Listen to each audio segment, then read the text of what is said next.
What you're about to listen to is my first conversation with David Field, recorded for the podcast Snowball Psychology, where we went deep into David's backstory. And I chose not to include this in what I used for my episode on Snowball Psychology, but I thought that for people who know David or who work with David and want to know more about his story, that this deserves to live somewhere. And so I'm uploading it here as an episode. Enjoy. I'm Stephen Bradshaw, and this is Snowball Psychology. David Field. Hello, mate. We're at the start of this project, which is about Snowball Psychology. And I wanted to have you on very early because of your influence in starting my own Snowball. And just to give a little context, a snowball is a life project that starts with something sincere and a felt sense of meaning and builds out into the world without losing that sense of connection and meaning.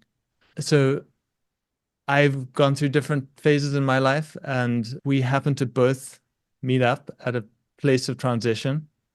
And you took me on as a guinea pig about 8.5 years ago as you were going through the somatic experiencing training. And I got to experience your beginner's mind, your fresh encounter with some of that material. I don't know how early I was in your work, but I'm guessing in the first handful of people. Is that the case? Yeah. Yeah. It was a very rich experience. And I was an artist at that time and pretty lost in many ways. And your gentle guidance and feedback and encouragement to get a little more out into the world. I think I was very isolated in my art process. And then seeing your example of working with people and developing me became a model for my own career in this field. I followed the training after you, and you told me, okay, now we'll flip it. I'll be the recipient. And that was pretty early for me. I did not know what I was doing at that time. But you were very generous. And so I feel like you've really helped to shepherd my own snowball of my life project. Bless you. Yeah, I really mean that. I don't think I would be a therapist if it wasn't for you. Thinking about this idea of the snowball, when I've taken in many of your creative works, and we'll get into your background, and I want to talk through a lot of it because it's so rich. You have a lot of lived experience before being a therapist or a practitioner. So when I went through your book that you wrote, Visible from Space, is that available, by the way? No, it's not. I'm not really sure what to do with it. It was really for my own edification and clarity, but I will extract from it. I am going to use it quite soon, I think. Great. Yeah. So a very rich and storied tale of your life that I appreciated reading. And I appreciate your integrity and purity of process in terms of how you share things and that you do work on things for yourself. And I think that is a lot of the ethos of this project, the integrity and staying in good connection with your muse, with your vulnerable parts, not exploiting yourself. So anyways, reading through the book, I identified three main phases to your life. And the first one was dropping out of school and heading into London and busking as a street musician, which is remarkable to me to start out that way. And you really followed the muse there. Then becoming a music executive, an A&R man, and working at major labels and being, suited up and in the business world. And then in this last phase, meeting you as a practitioner in the mental health space. And so these three phases have each been their own, we could think of them as snowballs, their own journey or arc. And I was curious as a starting point for you to reflect on each of these three and think about what was the intention and how did that manifest and what were the issues? And then maybe finishing on what's different about this snowball and if it's sustainable in a different kind of way or if something is happening now that wasn't in those two prior phases. They are distinctly different. The core of the snowball in each one is distinctly different. The first one, I mean, I was born into the working class of Midlands of England, but near Birmingham City, an area called the Black Country, so named because everything was covered in soot from coal mines and foundries. It's believed that Tolkien based Mordor on the Black Country, just to put it into context. I take some sort of strange pride in saying that I grew up in Mordor. I don't know why. And so it was an intense and somewhat bleak and harsh landscape, made more so by the industrial collapse that Britain went through starting in the late 70s as I was leaving school, through into the 80s during the Thatcher era, where the motor industry, the steel industry, the coal industry, the whole manufacturing base of the country was gone. And with it, the working class franchise, if you like. The working class was disenfranchised. And the working class went from being the salt of the earth, the backbone of the country, to being scroungers within a very short period of time, because pretty much everybody from the working class base had nowhere to go and lived on benefits. And the education system in the working class was really very much shaped towards you staying in the working class. Like the options for me really were like woodwork and engineering. There were other things available, but you were pushed towards manufacturing base. Every parent on the street pretty much worked on it. Every father and some of the mothers too worked at one of the big car plants or some sort of ancillary factory. There was no real opportunity in my home to do homework, so I fell behind in school. I was bright, but I just didn't have the opportunity to keep up. And I think some sort of core anxiety set in then because I felt really clearly I was getting left behind and relied on humor and wit and a fair amount of mischief to carry me through. And I got as far as the final high school exams, but didn't take very many of them. I just didn't show up because I just knew you had to take them by law. But I showed up for just a couple of them and was a no-show for the rest and just drifted out of school somewhat unceremoniously into a short period of unemployment and then went, like so many other people, into the factories. Mm. One of the few This, remaining. yeah. So that's the phase that I guess I was not counting. But yeah, and from age 11, you worked in a petrol station as That's well, right. right? Yeah, Yeah. yeah, yeah. So I got into adulting pretty early. I worked in a petrol station, a gas station, pumping gas on my own. There were no adults there. I used to work on a milk float, which was in England, these electric vans that would drive around and deliver Mm. milk to people's doorsteps. And so I used to do that on a weekend as well.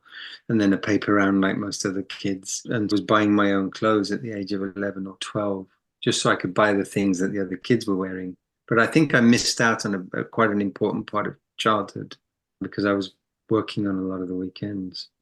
I don't know if that was really snowballing or more just surviving. I don't think there was any real momentum. It just was fits and starts, and it didn't seem to have any fixed point of ambition. It was more just trying to keep up.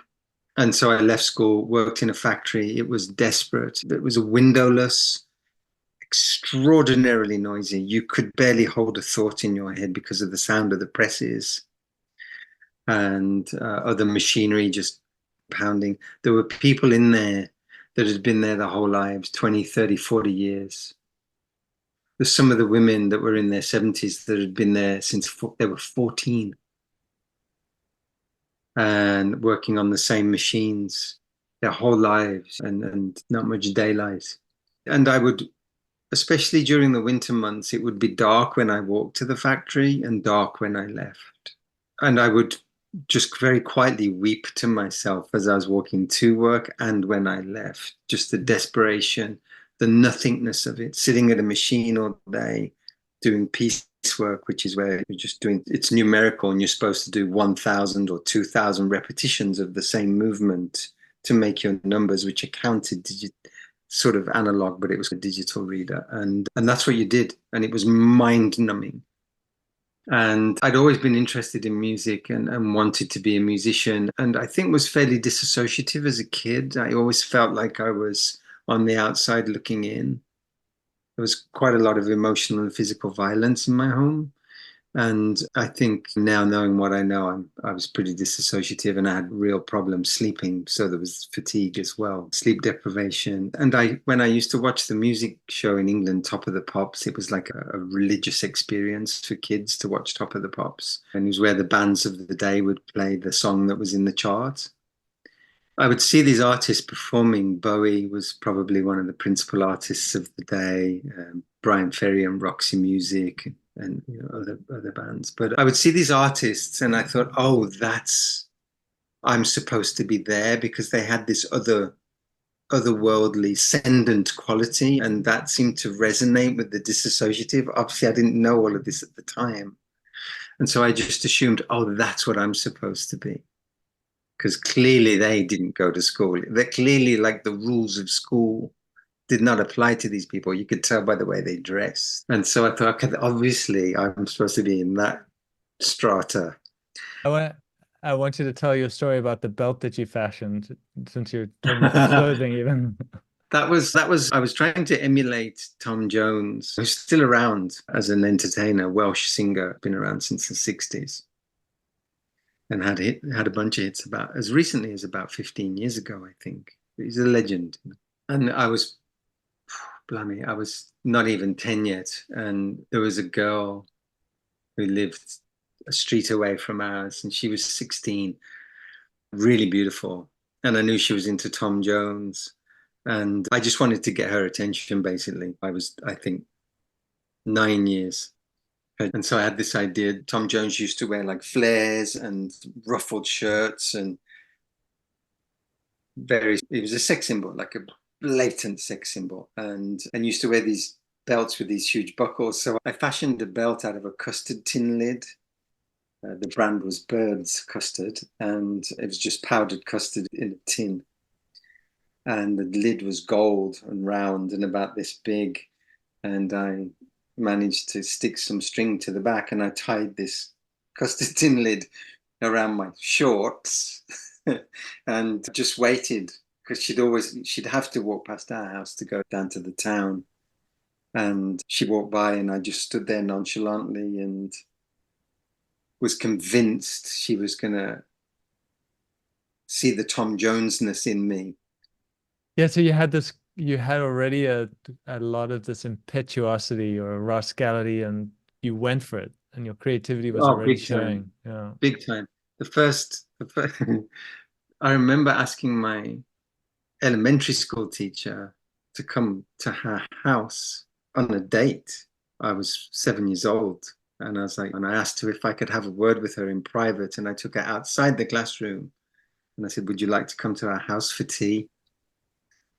And she was so touched by it. She did. And I neglected to tell my mom, but she knocked on the door and showed up and had tea, which felt pretty like a big deal at the time. Anyway, yes. Early feels like your personality that I've come in touch with was already coming through. The ability to do things others don't. Yeah, I feel this from you. You've led the way into the space of mental health that enabled people like me and others to follow behind. I think it was born of definitely a fairly healthy sense of adventure, but also I knew really early on, once school started getting more serious, that I wasn't going to be able to keep up. And that I needed to, obviously this wasn't conscious, but there was some mechanism where I knew I needed to compensate for that somehow. And so it was really, I think, relying on my wits and absorbing information and trying things and being daring and having to be daring to create any kind of movement. And not to say that it was in the absence of nervousness. There was plenty of nervousness. There was a great deal of nervousness moving to London. I'd been in, just to go back to your introduction, when I was in the factories and pursuing my idea of I need to be on music TV shows. There were a lot of other kids in my hometown that were in a similar position to me. And we just put a band together. There's a lot of kids in the working class, including the Beatles, of course, put a band together in order to find a way out. Not everybody's meant or made to work in a factory or in construction. I've worked in construction as well. And not everybody's cut out for that. And it was really the only other option, that or sports, which is why so many of the great fighters have come from really desperate backgrounds, because you're literally trying to fight your way out. I was in various bands, and the industrial collapse deepened, and the rise in criminal behavior was correlative.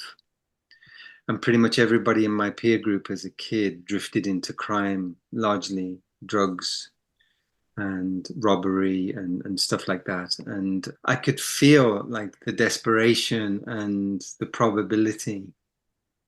And so the music thing became a tether.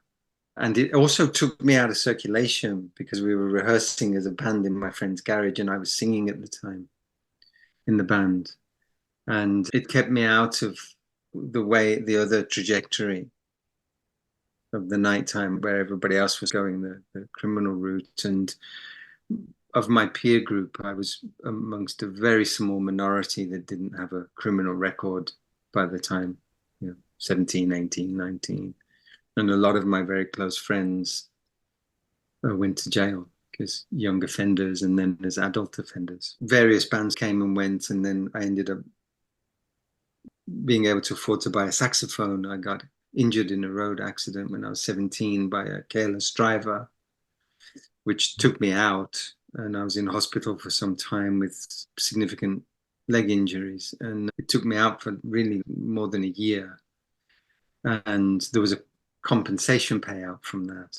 And with that money, I bought a saxophone and learned to play it really quickly, because I so badly wanted to. And the saxophone was the instrument du jour at the time. There were a lot of bands with sax players going into the 80s now. And I learned to play it remarkably quickly. And perhaps the slower part of the process was getting the musculature in my face to cooperate with what I wanted to do, because it takes a while for that to build, obviously, like any muscle group that's not been used for a purpose. And that band started to do well. Like, we had started to attract some attention, and we got serious management, and we were playing in a really good club in Birmingham regularly. And then record companies started to see us play, and then a lot of drugs came into the band. And it just started to get very paranoid and very cliquey and very infighty. And then we got some support slots with Culture Club, Boy George's band, and they were a huge band at the time. So we were the opening act. And we were playing in front of thousands of screaming kids who were amped to see Culture Club, that they would have screamed at anything. And so we were going on stage to this adulation that it's arguable whether or not we deserved it. But anyway, we got it. And it was just too much too soon. And the band imploded. And some of the members of the band were family men. And for all of the success that we were having, there was no money coming in. And so they started to make money the best they could, largely by illegal means, and ended up getting sent to jail. It just wasn't, at that juncture, it was just exhausting and fraught. And my situation at home was untenable. And the same week that my band members had been scrutinized by the law, I was refused signing on to the dole.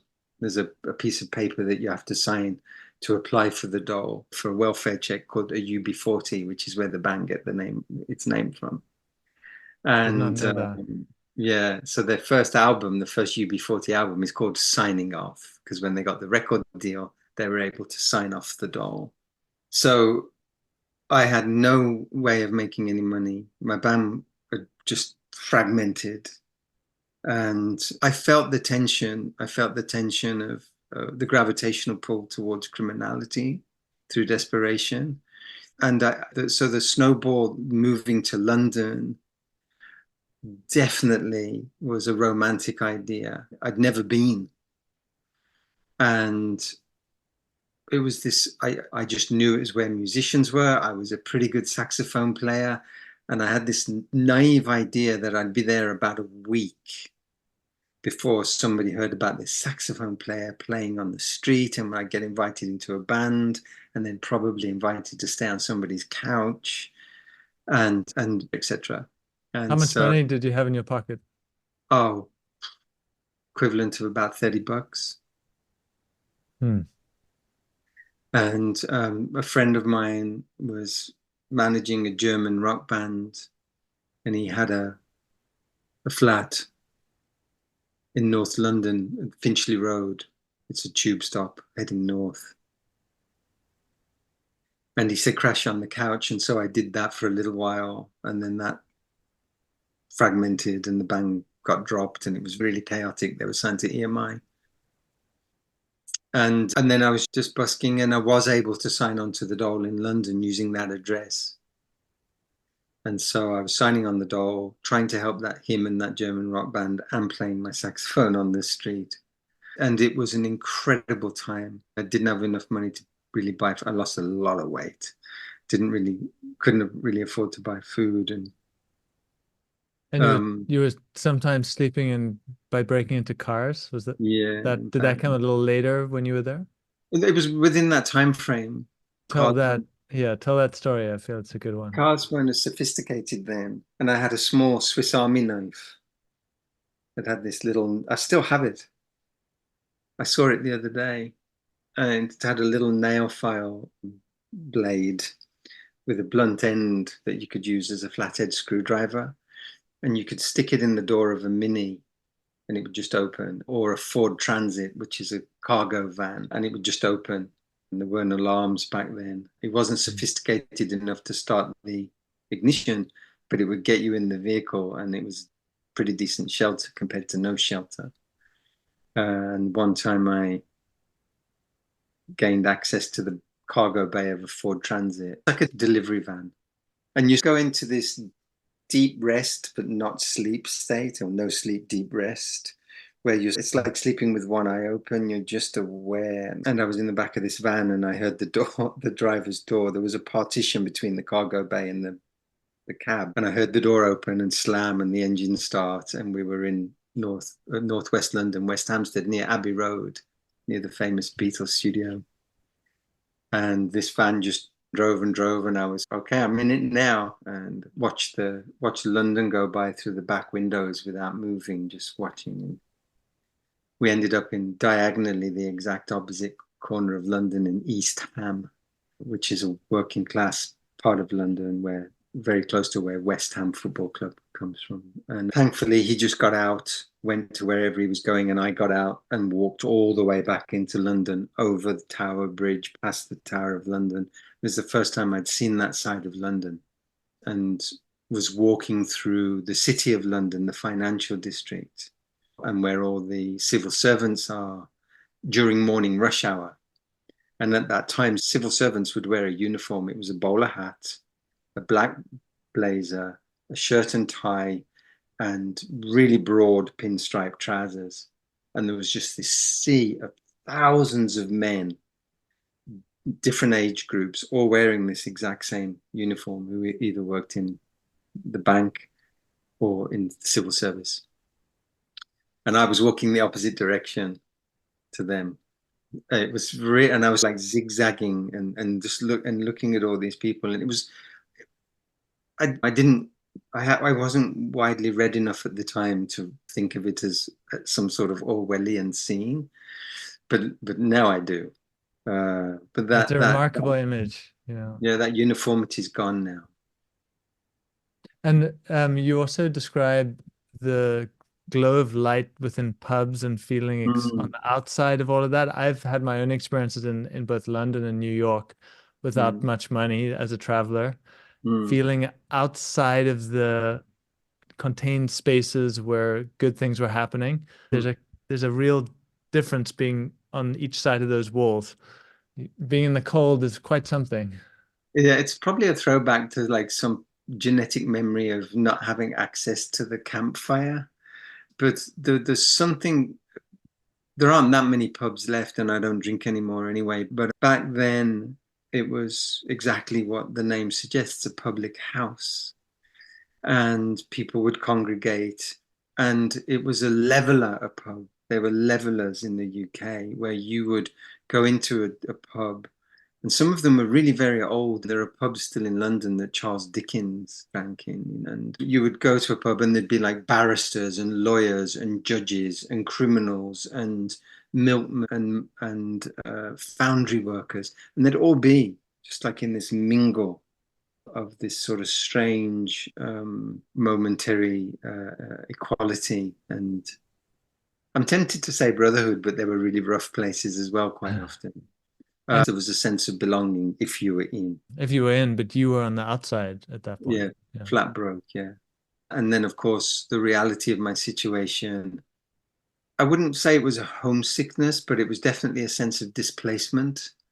And my accent, my black country accent, marked me instantly as somebody from the working class. And so there was condescension and stigma, really big stigma, and which even by the time I started to move into the music industry executive was still there. It was still there, where people would be like, oh, somebody who doesn't really belong here.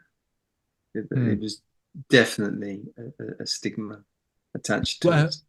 so in terms of the metaphor of the snowballs, what would you say the snowflake of intention or the driving force was of that phase?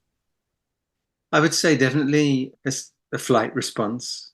There was definitely a flight response and a need to escape and a sense of nothingness, of blankness if I stayed in my hometown. I qualified for manual labor and there wasn't any. And so there really wasn't any other option but to create some literal physical movement. So there was that.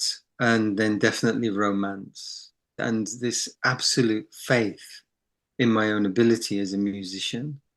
I had this romantic idea of I'm going to be discovered. It might take a minute, but it's going to be one of those rags to riches stories where the musician was in the gutter, so to speak, and then found his way to success, and those romantic rags to riches stories that we love. Is there any way that could have played out? It did play out.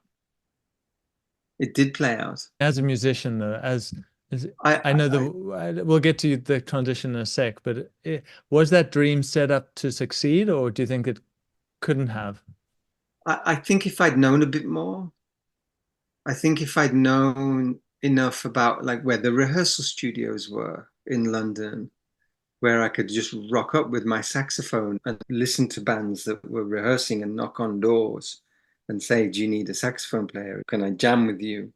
If I'd have had that awareness and sense of, oh, I need to network, I think it could have played out differently. I just didn't have a clue. You have to remember I was 22 years old from a fairly or industrial but somewhat provincial city.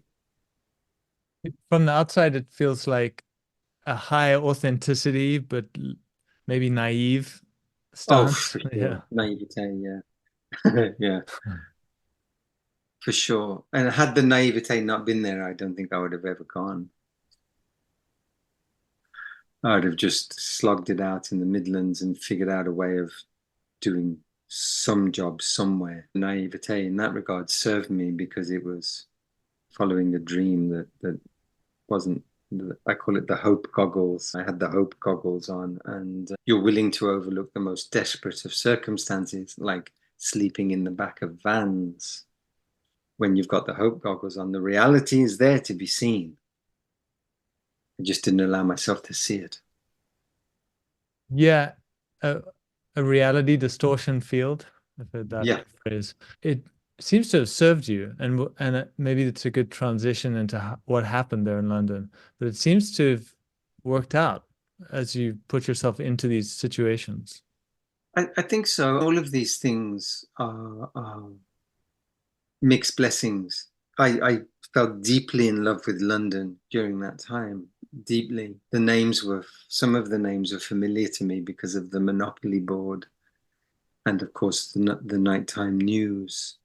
I had no real understanding of what it meant to be somewhere that A was a world capital, B that had that kind of evidential vibrational history and an importance like that permeated. It felt like every brick and every street. And I could feel it. I could feel the energy and potential, even though it was a hard time in England, in the United Kingdom. It was a tough time, but there was potential there. And I felt it, and that was unique. That was unique for me to feel, to be somewhere I could feel that energetic potential. Yeah, I'd so not putting known. yourself in that geographic place is probably a big part of your story. That it increased the amount of your perspective, your ability to imagine more. Yeah, and I think to feel more, just to feel that potential, to feel the possibility, it was so exciting.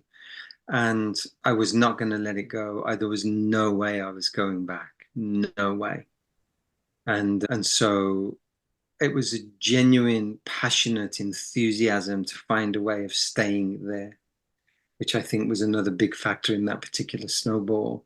It was like love, and I didn't want to lose that love. I didn't want to lose being in a place that brought me alive in that way, even though my position was somewhat precarious. I felt alive in a way that I hadn't known before, and I was not going to go back to something that was two-dimensional by comparison. Not to deride my hometown or Birmingham as a city, just that was my experience. And I think there were a lot of things that played into that, including my willingness to risk myself.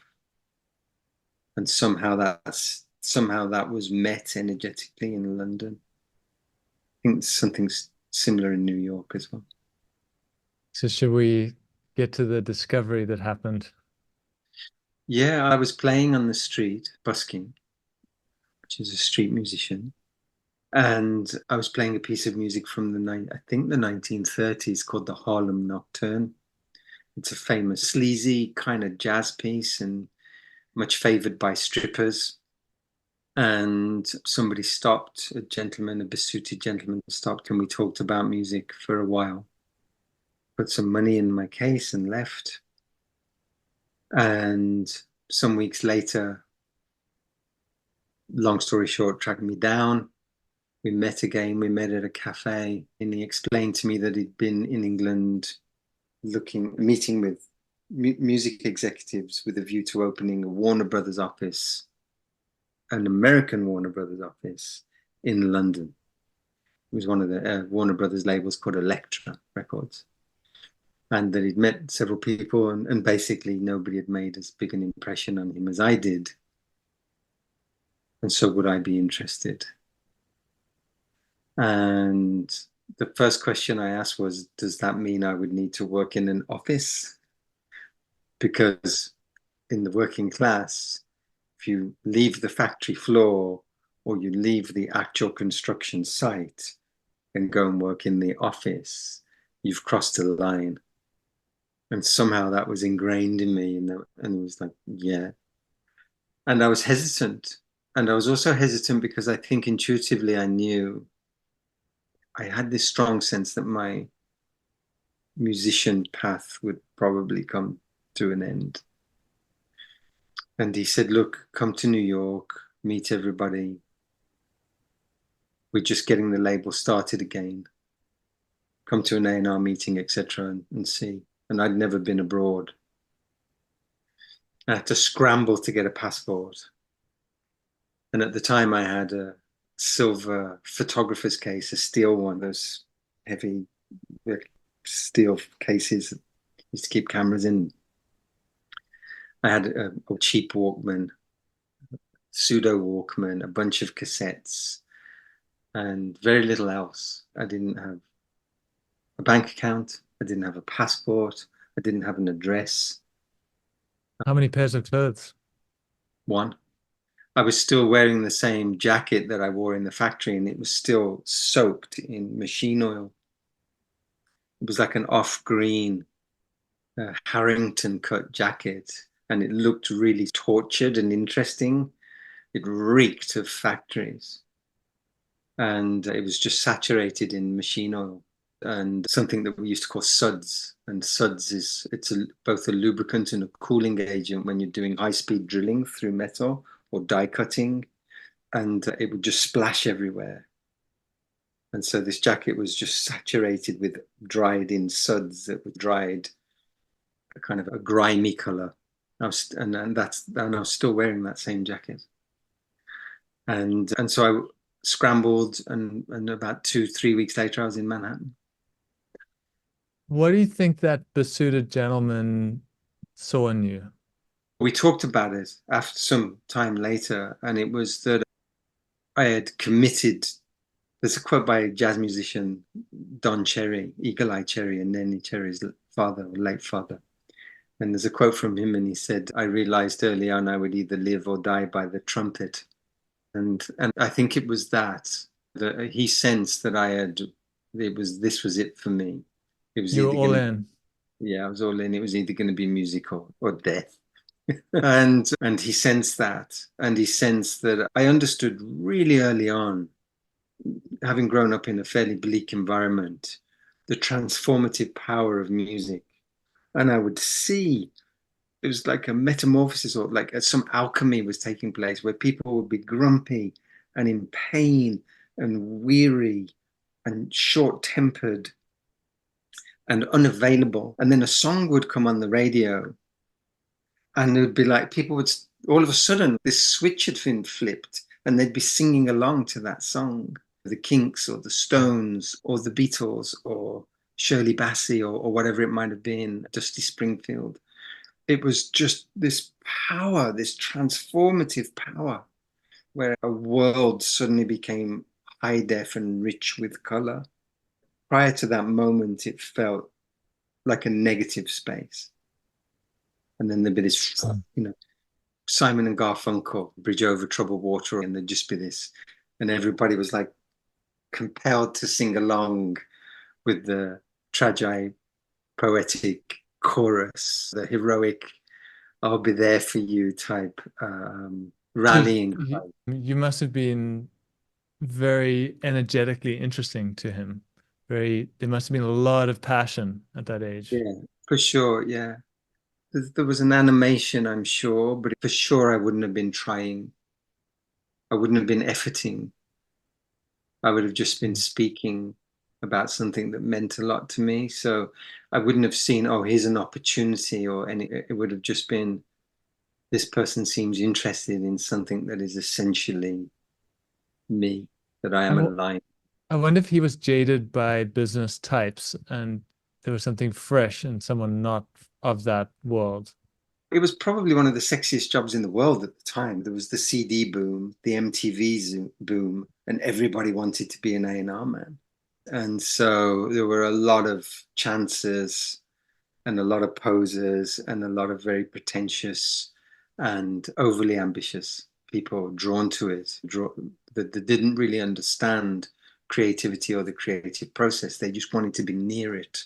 And I was later to find out that was the dominant actually Hmm. in music. Yeah, I've heard the term shadow creatives. And I think that's where some of the exploitative aspect comes in. So you were in this jacket that your one jacket. How did you even get started? You need a little bit of money just to show up on the first day in a certain way. Yeah, no, I didn't. They put me on a salary that was less than the young lady that was on the reception to the building, considerably less. I think she was on, I don't think, I know, she was on £12,000 a year, and I was on seven. And that wasn't, much. So I managed to get a studio apartment way on the outskirts of London, the other side of Kilburn, Cricklewood, which was very much a working class part of London, but still at the time. And I had this little bedsit, tiny apartment, not much bigger. quite honestly, probably the same size of as a transit van. And it didn't have a bathtub in it. It had a tiny shower stall, and it was like a 1970s or 1980s New York hotel room, but not a fancy one. And it was a mile and a half from the nearest tube station, which, had you told anybody that in the music industry, would have been a cause for derision and mockery. The postcode was a cause for derision and mockery. My accent was a cause for derision and mockery. Hmm. And in amongst that, I was suddenly immersed into American corporate culture, which I was not prepared for in any shape or form. And yet I could get into gigs free, and I could say legitimately that I was an A&R person for Elektra Records, the Warner Brothers Corporation. And the other bizarre quirk was there was some weird tax thing whereby they couldn't buy a company car for me. And so instead, they gave me a car with a driver. And so anytime I went to a gig, I had a car with a driver waiting somewhere nearby to take me to the next gig, because you could go to 4, 5, 6 gigs a night in London back then. There were that many venues and that many bands playing. And obviously that was quite something. But I'm sure the driver was making 3 times more a year than I was. But we became friends, actually. I remember him to this day. His name was Morris. And he was my regular driver, and we had some adventures. But so that was the thing. And as a single man, being able to chat to people, chat to young ladies, and oh, what do you do? And what do you do? And of course, I could say I worked at a record label. Oh, I'm going to another gig. Do you want to come? Oh, and this is my driver, Morris. It made a huge impression. Probably not the right one on reflection, but to go from being on the outside of a pub looking in to being very much on the inside and at the center of a music venue was a big transition, huge transition. Yeah, and I recall you talking about this phase of the excitement of going and seeing acts and finding special performers and then bringing them in, and just a period of that glowed with aliveness and Yeah, life. yeah. And 7 days a week, probably from 9 in the morning until 1 in the morning. So hard work was your competitive advantage, it seems. You threw yourself at it. Yeah, and it was easy to do it because I loved it, and it was vibrant. It was just alive, and I didn't want to miss a minute. And then I was able to experience London somewhat. I was living on my expense account. I couldn't afford to pay rent and buy food. And I had a small expense account which was supposed to be used for getting trains and buying tickets wherever I needed to, if guest lists weren't available, just basic buying music magazines, and I lived on cheap takeaway food for a couple of years, and beer, because going solo into a club, there's a little bit of social awkwardness in that. And given I was somewhat self-conscious about my dress, my accent, etc. First thing you do is go to the bar. And I calculated I was drinking something like 22 gallons of beer a month. It was ridiculous. Like 5 or 6 pints a night. I forget what that converted into, but I remember doing the math, and it was multiple gallons per month. And I started to get quite ill, and lack of sleep Huh. as well. And my flat was very damp and full of mold. And so I just Hmm. stopped drinking in my late 20s. I was like, this, I need to take myself and this more seriously. And I just stopped drinking and got into running and distance running, and as a way of being able to stabilize and prepare my body for the rigors that I was putting myself Hmm. through. It was stressful as well. It was the first time in my life I'd ever had anything I was afraid to lose. And I think that was another factor in that initial snowball, is that movement is somewhat relatively easy when you have nothing to lose. Anything at that point is a plus.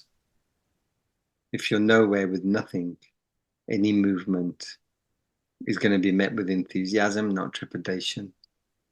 And so this was the first time, and I remember I'd found a way into this through extraordinary good fortune, Hmm. just pure luck. okay, my life at that point had shaped my language to be able to speak about music in a way that made an impression. But nevertheless, the encounter was pure luck. And I became really superstitious and courteous to a point of pathology because I just didn't want to upset the gods of good fortune. And so I was very vigilant not to as best I could. So, yeah, so this early part of the your music industry line of work in A&R, for those that don't know, is artist and repertoire. Is that right? Yeah. So you're responsible for finding the artist. And then back in the day, pre the Beatles, pre Dylan, you would also be responsible for finding their repertoire, the songs that they were going to sing. So there'd be professional songwriters and professional entertainers. Not necessarily would you find one in the other. There Okay, were so those were two categories of people, artists and repertoire. the writers and the artists, yeah. A Interesting. lot of the, like Elvis, didn't write hardly any of his own. I think he wrote one or two songs in his entire career. It was only in the 60s that singer-songwriters and self-supporting artists emerged as the norm. So the job changed somewhat, and it really became about finding bands and artists and giving them a record deal, and then navigating the process of being a small band in Sheffield or Leicester or Birmingham or London that was playing in a pub with no money to suddenly getting a record deal, which is a massive transition, to then working in a recording studio with a producer, a record producer that they'd admired the records of, working in a studio that was extremely expensive. Remember, this was analog, so it was tape, not digital, really expensive. And all of a sudden, the red light would go on, the recording light would go on, and the realization that what I am about, the sounds I am about to make, will not only be captured forever, but it'll go out on a record and a CD and a cassette, and it will not be able to be changed. It's a moment of absolute definition, a defining moment. And it's amazing to see the self-consciousness that kicks in that moment because everything is in that. Yeah, such And hallowed ground, such recording studios back then. There's so much excitement about recording. yeah, And so at this early phase of this part of your, say, your music career, music executive career, it was still on your authentic core, still, it hadn't yet been later. We'll probably get into some shadow elements or difficulties in that space. But at the start of it, it was just you were in the gods had favored you.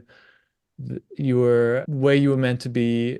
There was nothing you'd rather be doing, and you just threw yourself at it. yeah, yeah, Yeah, so that in a way that was a good start. If that was a good thing to be building on, right, at that time. Although, as you said, there were maybe some structural elements like relying on alcohol, or probably you needed to grow up in certain ways still. yeah, very much. Oh, yeah, yeah, yeah. And then the challenges of it had to be a hit.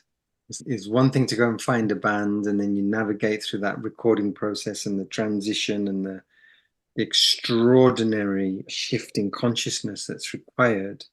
Then there's the transition into where art meets commerce and navigating that, and success being, fraught, because then there's that. And success never looks like people imagine it's going to. And the work, the incredible amount of work that's required, especially if your record started to happen internationally. It's just unbelievable amounts of work for press, for radio, for gigs, interviews, needing to write the next album whilst you're on a tour bus, responding to fans, being away from loved ones, etc., etc. It was extraordinary amounts of work. And a lot of bands didn't survive it. A lot of bands broke up halfway through the American tour, first American tour. Hmm. So you were there for a bridge between the artists and the labels, and someone shepherding the process and helping these artists level up. during the ascendant period, assuming it was ascendant, obviously not all bands went on to be successful, there was definitely a need to have you interpret and to act as a liaison and as an emissary between the artist and the label in cooperation with the band's management. But when the success came, there was this strange egoic transition in the artist. I saw this consistently. It went from, thank God you're here to help us, to, isn't it amazing that you got to witness our destiny? Hmm. It was always going to happen. We were always going to be stars. Wasn't it great for you to be in proximity to that? It must really help your career. So some version of that shift, that egoic shift, and it's a necessary one. It's a necessary egoic shift to believe in that destiny and the supremacy of their creative vision. I think it's a necessary enlarging to be able to cope with the extraordinary demands of success. There's a term adaptive grandiosity. I've never heard it, but it's perfect. Yeah, so you think that your ego does need to be able to occupy more territory, be able to hold the front up and to have certain expectations. I don't know if that's true now with social media and the access that people have to artists across the arts, where there is more room for humility and candor. But back then, to get the front page of the music magazines, etc., there needed to be that sense of that person's a star. And it's different now. It's completely different now because of the amount of exposure. We know more about choose any artist in the top 10, and we know more about them than we do probably about Aretha Franklin and Bob Dylan and Otis Redding and with Okay, so all you of the. can't, your act wears out. Now there's forced authenticity. You have to be a I little think closer to who you I, are. I I think it's more that there's a expectation, there's a pressure to overexpose. You've got to keep, what did like artists putting photographs on Instagram of what they ate for breakfast or whatever. It's deconstruct the mystical and the mythological. It's the mystery. In that regard, I think the magic's gone out of it. Hmm. Where you would have these, as I was saying to you about when I was a kid watching the music shows, there were these otherworldly characters. I don't think that's true anymore. I think what makes them ascenders now, what makes them otherworldly now, is the accumulated wealth or the creating an impression of accumulated wealth. So there's a separateness through material gain, through wearing the brands and having access to the, and that of course is actually a point of artistic expression as well. I've got this, I wear this, I have that, I drink Hmm. this. Swagger. Swagger, yeah. Is that too cynical though? Isn't creativity always being reborn? Far away from the capital emerge the new sources of creative expression, and then maybe they'll get tainted later, but that there's a refreshing quality. I'm thinking of Jung's story of the spring that gives eternal life, and each time it gets found, humans build up structures around it and fences, and they start to charge admission, and over time the spring dries Mm. out and no one realizes it, so people are still paying to visit a spring which has no more juice to it. And then Water finds a way out somewhere else. yes, a new spring appears somewhere else, and then the whole process repeats. It's a tricky one. It's a really tricky one because, and this is probably a much longer conversation than we have time for, but I don't mean to sound cynical, but the depth and the quality of art reflects culture, right? And yes, there are pioneers. Yes, there are people that push it. But I don't think there was the tendency toward art for art's sake or celebrity for celebrity's sake then. Of course there were, and there were pop artists and they were thought of as somewhat disposable. But I think there's a cynicism in the process now. There's a story about Man Down, the Rihanna song, which is actually a really catchy tune. It's a good tune. It's an interesting song. was a big hit. But I think it has something like 20 writers. And it went around the world and cost over $1 million to make because it become this almost like an algorithm. What do people want to hear? And so there's that piece to it. Whereas when I look back at previous decades, you think about the diversity that existed in music, even within a single genre. There's a considerable difference between the Rolling Stones and Led Zeppelin. They're both rock bands to go way back. But I don't know. But look, the other thing is, I'm in my 60s now. What's happening now isn't meant to appeal to me. And I acknowledge and accept that. When Mm. I was a kid growing up with The Clash and Elvis Costello and X-Ray Specs, and then what came after punk with the electronica, the grown-ups of the day were like, what is this? This isn't music. And it's not supposed to be for me. I'm not supposed to relate to it. And I acknowledge and applaud that. I think each generation should have its own sense of itself and its own access to its own language and its own sense of belonging to its own culture, so that its own unique identity can form and grow and hopefully contribute something. I think there's a great sadness in the fact that there's not much disbursement of profit to the middle and the lower echelons. And so the artistic development isn't being stimulated. The streaming services don't distribute wealth in the way that it used to be. Mm. I hear a lot of people complain that mainstream movies aren't very interesting, particularly the superhero variety, Yeah, and creative risks aren't being taken in the same way. Maybe the conditions for creativity are less supportive, the whole idea of a shallowification of attention yeah, and people not taking as deep a dive in the creative process. yeah. Maybe there's a structural shift that has happened that doesn't produce the same kind of old growth that used to. For sure. You look at the big movie houses and they used to make films and it would be a Paramount Pictures film. Look at the beginning of any film now and you'll see 10 production companies listed. It takes that many partners now. And there used to be a thriving alternative industry of art house films that money's just not there now. Technology's there for people to be able to make films more cheaply. There's just very little outlet for them and they get lost in the noise Hmm. of the streaming services. And occasionally a film comes through. Nomadland springs to mind, which is quite linear in its story. It's a profound observation, really powerful. It's a mold busting in that sense that it doesn't tick any of the usual boxes.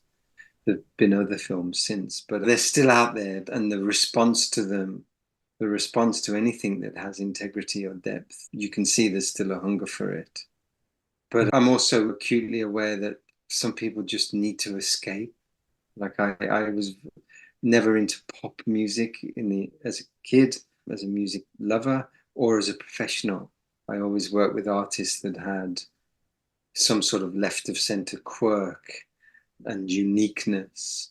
But I was also aware that a lot of people just needed like a Spice Girls or something as pure escapism from the rigors and quite often the sort of bleakness of just getting by. I don't mean to sound condescending. I'm just pointing out that there are some things I can't fully appreciate the value of. That doesn't mean to say they don't have value, and they have value for different reasons for people with different value systems to mine. It's a fascinating discussion. I can see it both ways.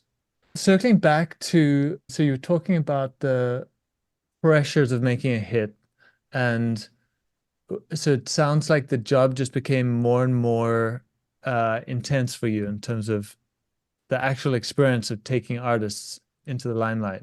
The industry started to compress. It was like ever decreasing circles. MTV started to decline. College radio, where most bands would get a foot in the door, started to decline. When I first started A&R, the pressure was if your band wasn't a success by the third album, they were going to get dropped, and it felt like real pressure. Now it's one single, maybe two. When Napster appeared, It was the beginning of the end. But it wasn't just Napster. It was also that a lot of the creatives had been driven out of the senior positions because they just started to get too mad with success and started making really foolish decisions. And so they were replaced by radio promo people and lawyers in the senior position who had a much more cynical package sausage factory kind of view of art and artists, and just whack it out there and see, Hmm. and test records at major stations. And if the major station was like, well, yeah, we're not likely to play this, the record would never come out. So you would be through that whole creative process with the band, and the band had been told on signing, especially if it was competitive and other labels wanted to sign them, we're going to put everything behind you. We think you're the best band. You're going to be the new U2 or whatever it is. And then if the record didn't test well at some of the key stations, the radio guys would take them in to key programmers. What do you think of this? And they'd be like, don't really see it for us. The record wouldn't come out. And you would be the one that had that public facing relationship with the band and would be the one that they would be like, what's happening? And in that regard, you were the record label because you were the only Hmm. person they had access to. That was a brutal position to be in. Hmm. And then MTV was in decline, CD sales were in decline. People were buying less records because you could get them for free through illegal downloading services. Less interesting records were being released. There was a general sense of panic. So even more terrible decisions were being made. Labels were throwing money at bands that they thought was going to be, oh, that's our one hit for the year. So they would make like multi-million-dollar videos, and they weren't. And that created more panic and job losses and mergers and mergers. And it just became a smaller and smaller entity. And then over time, the streaming services started to appear and radio stations disappeared. And so it became quite hard. If you had a successful record at college radio, at the college radio format, if you had a college hit, a number one or a top 10 record at college, you could sell 3,000 tickets in a market based on a big college hit. So for a band to come and have an experience in America, like the Sugar Cubes, Bjork's first band, on a 2,000 or 3,000 ticket tour, they wouldn't need tour support. It's phenomenally expensive to tour America. But on those kind of ticket sales and merch sales, it would be self-sufficient. That's a big deal. And then you could do it again. All of like Simple Minds, Sisters of Mercy, The Cure, U2, all of those bands that came through to be big came through in that sort of way. College radio first build, first album, foot in the door, second album, ideally build, although a lot of them slumped. Then there was the third album and it had to cross over, meaning crossover out of the college format into a more mainstream radio format. But by then the bands had learned, they'd learned the craft, they'd learned, and you had those amazing third albums like U2's third album, you know. Yes, if you get one shot, then you're not going to take the same kind of risks. You're going to mimic more. You're going to play it safer. Just to Precisely. make, yeah. You're going to make a But, record based on what's happening now rather than authenticity. Yes. hmm. And your story there about, yeah, the tolerance for failure going down is reminding me of something I heard about Esalen, that staff who worked at Esalen used to occasionally go off the deep end, basically they were in a very safe environment. And so often their childhood trauma would come up and they would have psychotic breaks or be basically incoherent for some period of time. And it was a fairly common thing for one or two staff members to be like not completely with it. And Wow. that was tolerated until the person found their way back and they were healed, and then they became functioning staff members again, and there was a major life moment for them. It was very Mm, helpful. mm, And I heard that when Esalen was taken over by the tech manager was brought in and a lot more focus on kind of operations and revenue and all of that, that they shortened that. If someone started to act strange, they were pretty much asked to leave the property almost immediately. So there's wow. that shortening and reduction in capacity that I feel is almost everywhere you look. Yeah. And I suppose there's a consideration of liability. Is it a liability to have that person? And there's a parallel with that in music as well. Or that person made a bad decision, they're a liability. And so, yeah, and just became like the industry then I feel became populated by people who knew how to survive rather than people that knew how to make a creative contribution. That's a fairly damning and broad brushstroke statement, but Hmm. large, Sharks, largely true. Yeah. sharks and bottom feeders. Yeah. Oops. Yeah. But I think so. Of course, there are exceptions. And there are some people that I admire that are still in the biz from when I was in it, but not many. So let's transition to the last stage, and maybe we should start with the major life event that led to that. And this was happened, I think, maybe about 6 months to a year before I met you. Is that correct? About about a year or so. Yes, I think I met you during your recovery. It was something that you would frequently bring up, and you were aware of a lot of symptoms in your perceptual field. Yeah. And so maybe you could just describe what happened and how that changed things for you. I'd been in ever decreasing circles in the music industry, and probably from 2000 onwards, there was a calling in my from my own soul to find something else, and I had no clue, what that might be.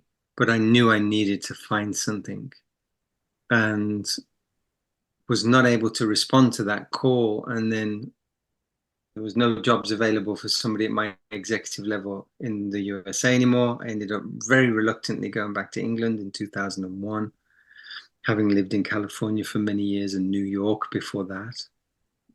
Took a job at a major label in England against my all of the intuitive alarm bells, Mm. and had an appalling 4 years of life experience, personally and professionally.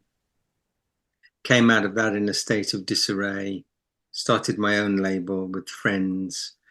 That ended terribly badly. And to untangle myself and to deal with the extraordinary levels of grief, again, from personal mishap and professional mishap, relationship issues and whatnot, I decided to throw myself headlong into physical fitness. I'd always been interested in distance running, and I got into endurance cycling and joined a team at the suggestion of a friend called the Fireflies, and they're a fundraising cycling team for the City of Hope Hospital for leukemia research. And so I joined this team. I didn't even have a bike at the time. I was a runner and borrowed a mountain bike. And of course, they all had road bikes. I had no kit or anything. And joined this cycling team. And they'd go on these extraordinary training rides and really got into that. And I thought, okay, I'm going to do this for a year and work out why I keep finding myself in really desperate emotional depletion and turmoil and Mm. anguish.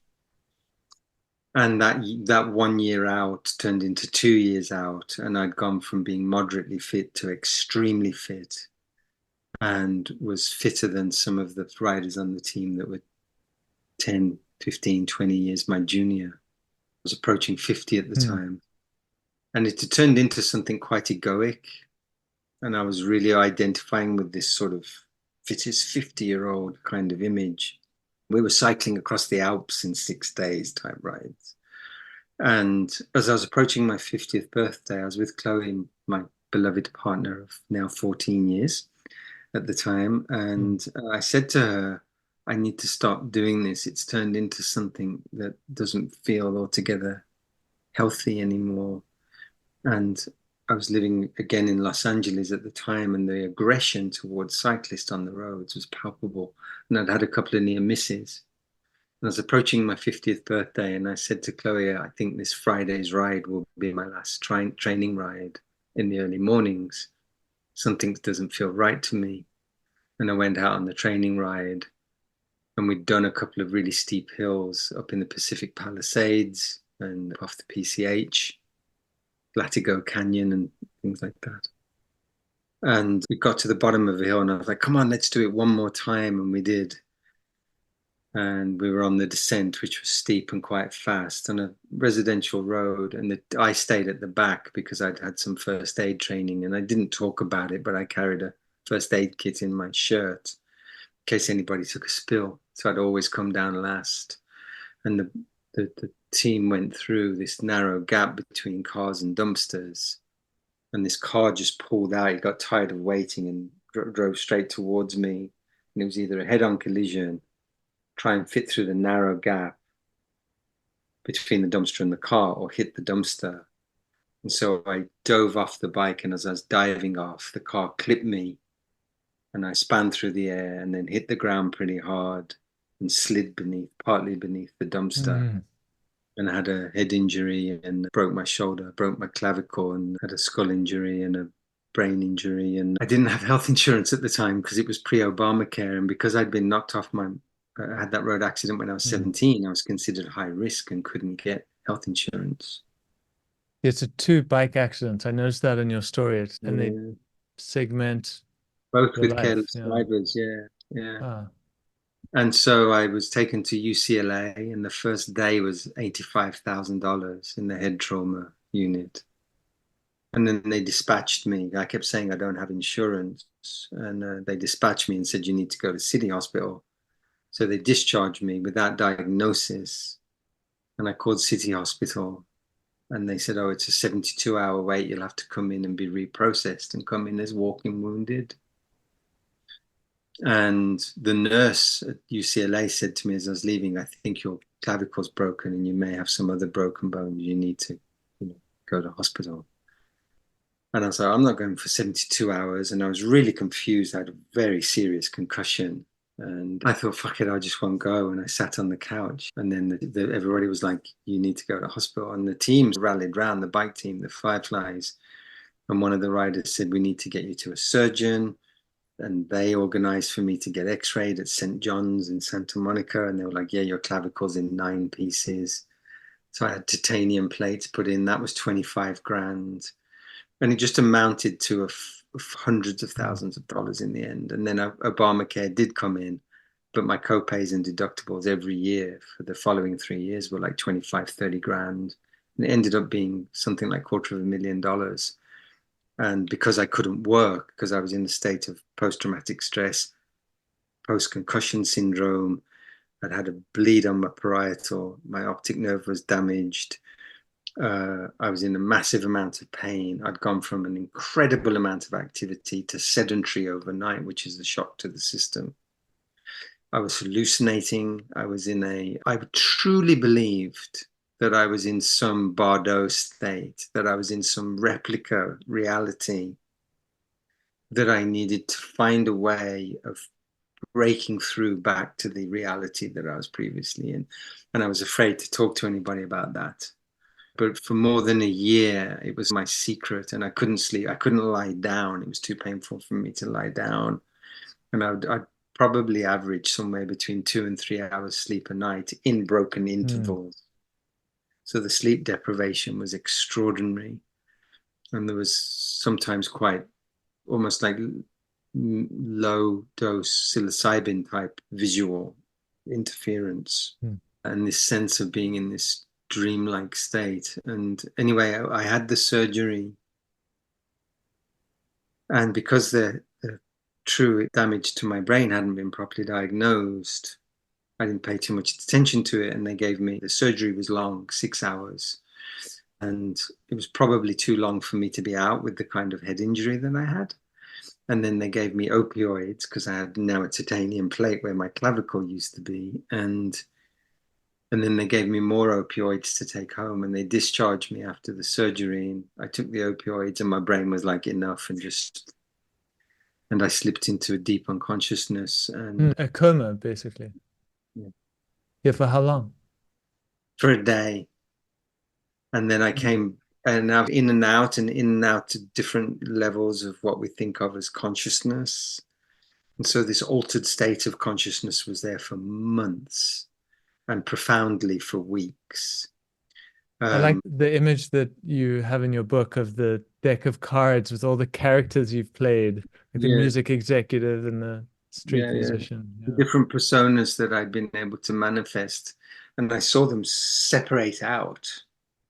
And I remember in this unconscious state seeing them and having this realization that I needed to order them again and choreograph them. And it just seemed extraordinarily improbable. And somehow I had this realization that if I wasn't able to align them, it would manifest as some sort of behavioral abnormality. Yeah, you're fighting for sanity. Fighting for coherence, Ah, yeah, across all levels of what coherence means, yeah, and functionality, yeah. And so I was really for 12 months or so truly dysfunctional. And I was claustrophobic where I'd never been before. I was blacking out a lot. I would feel like I was okay, and we would go to a cafe like Cafe Gratitude on Main Street or Real Food Daily or somewhere in Santa Monica. And I'd be looking forward to it, and I'd get there, and then there'd be a loud noise or something, and I'd pass out, just pass hmm. out. I remember walking up Broadway to the Co-op Market on Broadway, and it was a blazing hot summer's day, and I felt relatively okay. And I walked in, and the air conditioning, the temperature dropped, and that temperature dropped. Just my legs just gave way, and I was on the floor like a puddle. So my system couldn't tolerate my capacity and my tolerance was practically zero. So anything that affected my state of being to that degree put me into Hmm. vasovagal, and I would just basically faint or pass out, and sometimes I would properly be out. I remember face planting in Cafe Gratitude because somebody walked by with a tray, a bowl of knives and forks and plates, and it was jangling, and I was just sitting there, and then the next thing I know, I'd face planted on the table because the stimuli was too much for my nervous system. Wow.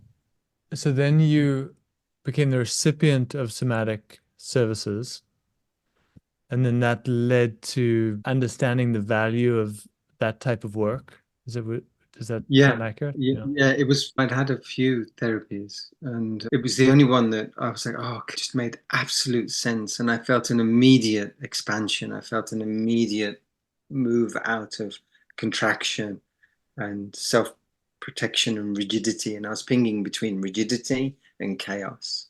And it was the first thing that gave me this sense of center again. And then over time, the my therapist said, "You should learn this. I think you'd be very good at it." Hmm. Who was the therapist? Her name's If you Gina Robb. uh, so Um, she inducted you. It's interesting how these things chain. yeah. And so I signed up for it and was able to get in based on life experience qualification rather than prerequisite Hmm. qualification. And went through the training and with the view to it, just to go into this snowball, it was really different. My view was it was going to be for my own journey, for my own recovery, and then I'll get back into music. And I'd idealized my past, I'd idealized my former self because the state I was in was so desperate physically, mentally, spiritually, and financially that my past suddenly became this golden aura, promised land that I needed to return to. I'd somehow conveniently forgotten I'd wanted to get out of the music industry for at least a decade and a half at that point. But because it just seemed like such a period of relative painlessness, I idealized it. That that makes me think of a John O'Donohue quote that your unconscious is already working on the next phase of your life that you're not aware of. Yeah, yeah. So you still thought you were orienting to get back into music, but something else was building. It very reluctantly, but then during the training and when we were getting into dyads and triads necessarily to practice the modality, I realized that it did have a similarity to the nurturing of and creating a container for people to find depth of expression which was part of my work with artists as an A&R man. And there was something enormously rewarding, not necessarily on an egoic level. There was something enormously rewarding about being able to participate in somebody's healing that was unique. Again, yes, there was some similarity, but nothing like in what people were sharing about their experiences in those practice sessions. The majority of sign up to any cohort is women. The ratio is about 7-1 in America. I think it's about 10-1 in Europe, maybe more, of ratio between men and women in the mental health field and most health fields. And so everybody I was practicing with were women, and the vast majority of their stories were some form of sexual trauma or sexual abuse. And that opened my eyes enormously to, oh, wow, and what that felt like as a man. And for a while, I Mm. felt like a walking apology, which is helpful and necessary, but it's not ultimately what's needed. And so that took a while. And the burden of that and the sense of shame, really, I felt the burden of shame, which I had to figure out a way of navigating through. And I thought about all of the times in my life where maybe I'd been like a bit pushy and a bit cocky and not seeing the sensitivity in the moment because of testosterone and ego and or whatever it might be. Mm. You reflect on all of that and it doesn't even occur to you at the time. And there's nothing in your culture that suggests that you should. In fact, quite often the opposite. And so I really reflected on that. And I had felt, as men go, I was known in my hometown as being particularly sensitive and respectful towards women. And even with that, I could see my areas of ignorance and clumsiness and ego. And that I think it's a daily practice. You know, one of the things about getting older and moving into my 60s is it's amazing how much easier it is now to be able to talk to young women, and by young women, even women in their 30s, without there being some assumption that there's an agenda because you're older. Mm. And it's so liberating. It's so liberating to be able to just, hey, how are you doing? And it be met with not a protective response. There's something in that is truly joyous and is unexpected in the I hadn't thought that aging might have that gift in it. It's a gift. I think it's a particular issue for sensitive straight men, or I don't know how you identify, but sensitive men, they are excluded in some ways by exactly what you're talking about with women. They're outsiders to female culture and they're somewhat threatening. And then masculine culture is so antithetical to sensitivity and emotionality that the sensitive man has no real community, right? I think that defines probably 40 years of my life. Exactly what you just said. Oh. Yeah. And now as I'm moving into my 60s, there's a liberation because you're no longer seen as being motivated just by aging out, which I'm totally fine with. And I'm obviously deeply committed to my beloved anyway. But just that automatic sense of you surely must have an agenda, that guardedness, totally understandable that guardedness should be there, but it's not there anymore. It's joyous. Yeah, and I feel in your work you've cultivated a community of sensitive people. I think so, yeah. And the other thing, Steve, there's been a reluctance and a hesitancy for me to fully enter into this. It took years. I was really reluctant to identify myself as being somebody that did this work fully. And it took a lot of time. And even during the COVID years, I volunteered entirely through that entire time. It felt like the right response, but it also felt like something that I needed to go through where I gave of myself to fully inhabit my skill set and to feel that I inhabited in a way that felt commensurate with taking money from people Of course, I'd been paid before that, but there was always this strange tension around it for me. Hmm. I think because I did so much volunteer work with doctors and nurses as an emotional support volunteer through the COVID period, I really felt like it might be the 10,000 hours thing that people talk about, that you become expert after 10,000 years of 10,000 Hmm. hours of 10,000 Yeah. years, Roughly 10,000 10 hours of, years, right? yeah. Hmm. And I think perhaps that I needed to feel that to fully inhabit and Hmm. embody um, the profession, if you like. And at the same time, I think I have a healthy amount of attendant self-doubt. It keeps me humble. I haven't, I check myself, and I don't think I've ever started a session without a certain amount of apprehension. Say if this is the one where I'm just confronted by my limitations. Hmm. And there's something about that that brings an intensity that really helps with my focus and my presencing, where I don't take anything for granted.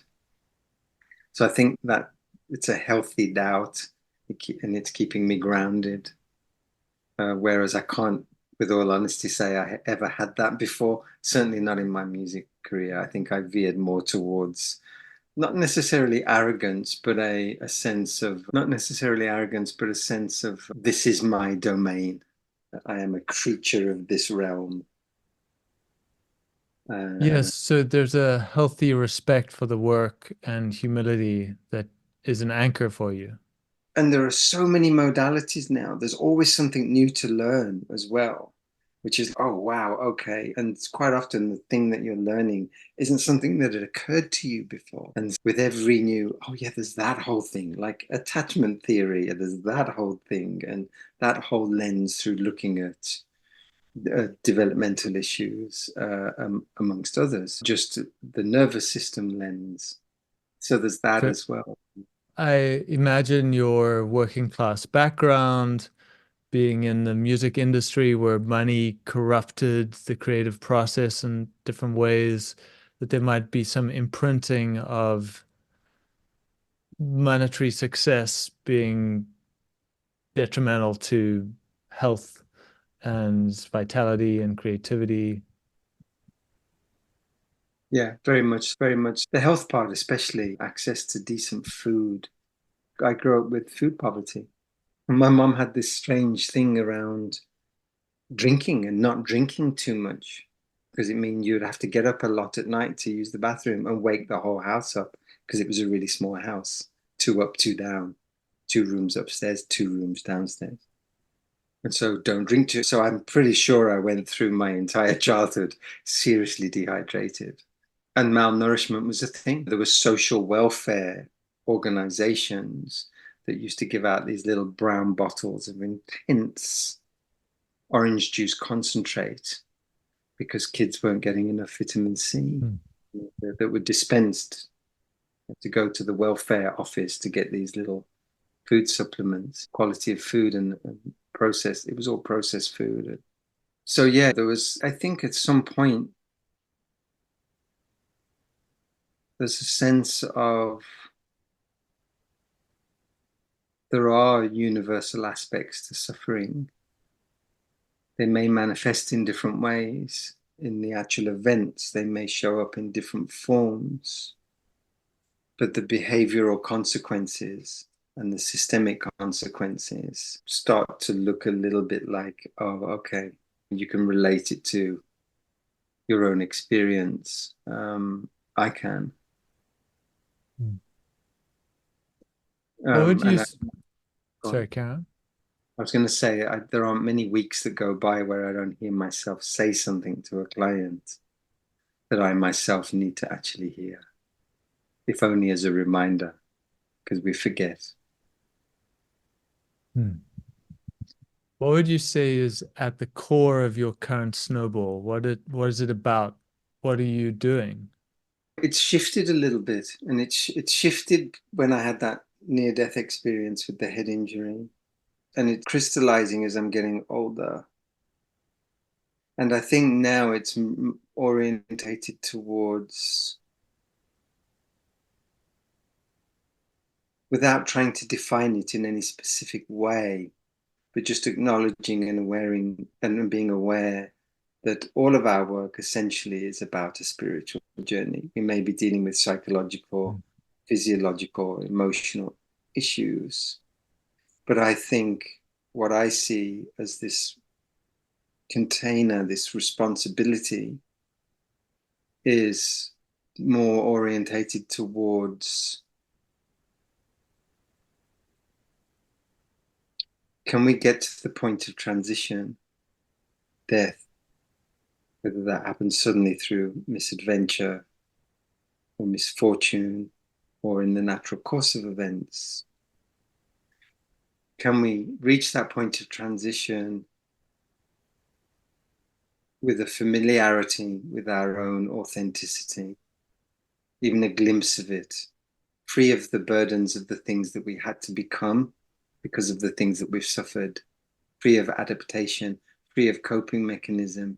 Can we get to experience ourselves fully, even if only for a moment, in our trueness, what we would have been had we not suffered the things we have, and had we not suffered the things we ourselves have created, that we've normalized, that we call civilization and society? Can we experience that sense of liberation and ourselves fully before the moment of death? So that should we need a reference point for that in transition, we have it, we have a familiarity with it, so that we are not overwhelmed by acquaintance with our own true self, and that we're able to recognize it when we meet it.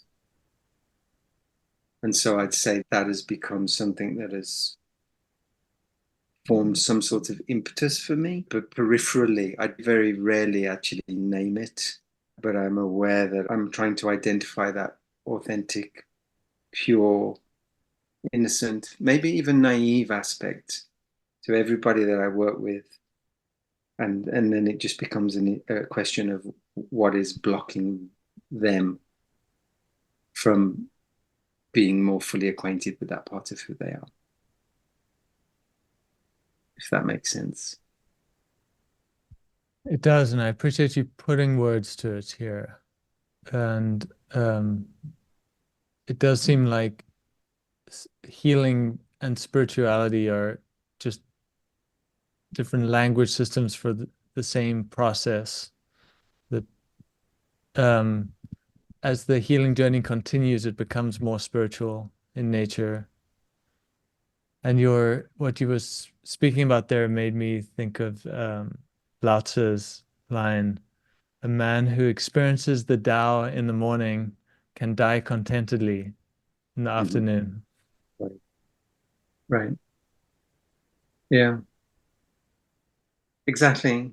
So yeah, there's something that now, and so I think that's that's like a North Mm. Star now.